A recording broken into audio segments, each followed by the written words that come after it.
Hey there. So, welcome back to my channel. If you're thinking about buying a home in the Boise area, one of the biggest questions I hear from buyers is, where do I even start, right? So in this video, I'm going to walk you through the entire step-by-step process of buying your home here in Boise, especially if you're a first-time buyer, right? I know the odds are stacked against you, but I'm going to have some tips at the end that might be helpful. And by the end of the video, you'll understand exactly what happens, right? From getting pre-approved, the inspection, all the way to getting the keys at the very end, okay? So step one, know your budget. The first to looking at home is understanding your buying power. And this means getting pre-approved with a great lender. A lender will, your income, your credit score, your debts, your down payment.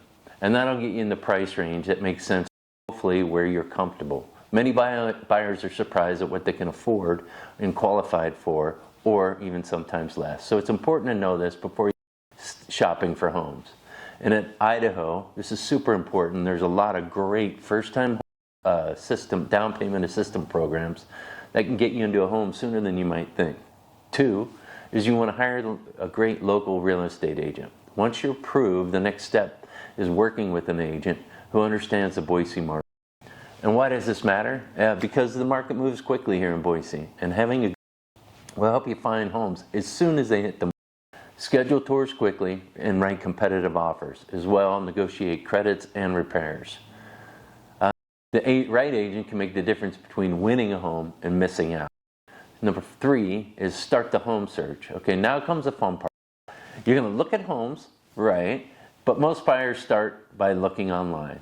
The homes for sale, what's affordable homes, new construction, but also homes with specific features like large yards, home offices, etc. But there's something many buyers don't realize, and some of the best opportunities are homes that just hit the market, coming soon, super important to know.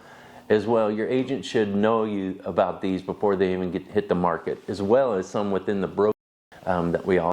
So you just want to make sure it fits your lifestyle and your location. For things to consider are the walkability, as I say, downtown, new construction in Meridian, neighborhood in Eagle, or do you want like acreage outside the area? All the areas offer something different, okay? Number four, step four, is making the offer. Once you find the right home, to write the offer and write it. And what I mean by this is, a good purchase price, having that right there, inspection timelines, and a closing date. Your agent will make the offer competitive while still protecting it.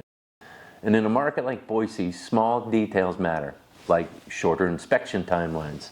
I won one last week where we were flexible on the close date. Those things matter in competitive offers. Number five, after your offer is accepted, the home goes pending or under contract. Now during this time, typically is when you do the home inspection. Not required, but highly, highly encouraged.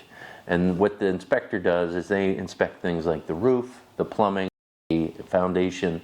If any of those things are found to be faulty, your agent will help you get credits, repairs, or price adjustments. Okay, this is a normal part of the process. Buyers protect.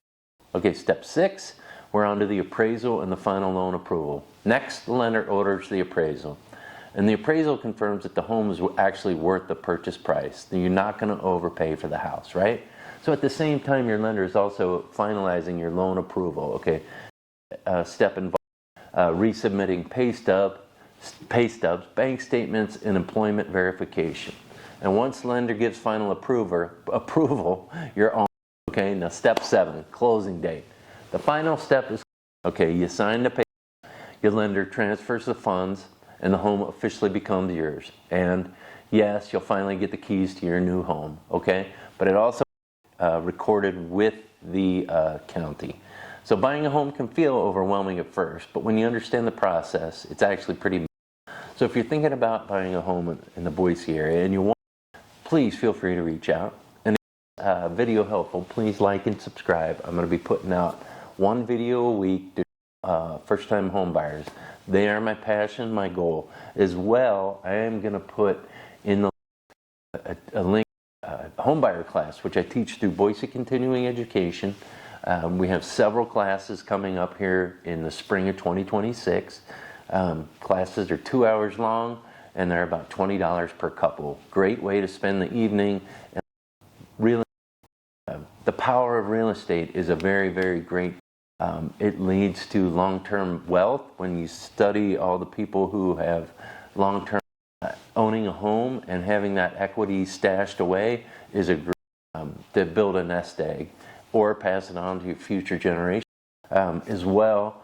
I also like to touch on something that I'm doing. I'm not a first-time home buyer, but I am generating income through getting, I'm going to start rooms in my house. My kids are going away to college. My daughter's getting go to Ireland. All fantastic stuff, right? But that's an opportunity. I have a friend, $25,000 on one room last year.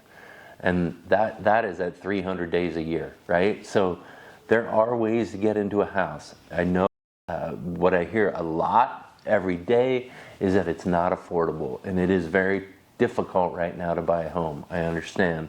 Interest rates are high. Prices in Boise are high. You got a lot work. The way it was told to me is, do you want to be part of the problem or you want to be part of the solution? You got to look for solutions and reach your goals. It's not going to be given to you. So if you really want to see the power of real estate and you want to think outside the box, think about getting a 4-bedroom as opposed to a 3, and see how the house is situated. Maybe you could rent out a room and it wouldn't be any inconvenience for you at all. Or it has a downstairs that you would never use. Look at homes like that and maybe bump up your price range and bring in another $50,000 a year. And no, it's not ideal. However, if somebody else is helping you pay that more, there is, with crisis comes opportunity, right? That's something somebody told me a long time ago, and I think that's important. We all have opportunities in front of us. Is it scary? Is it worth the pain? My goal is to pay off my house in the next 7 years. I'm a single income person, and I know it can be done, but I'm gonna have to be inconvenienced a little bit, and that'll force me to get out and explore other opportunities, because there's a lot of opportunity out there, because a lot of people are sitting on the fence waiting. And what's happening when you're waiting?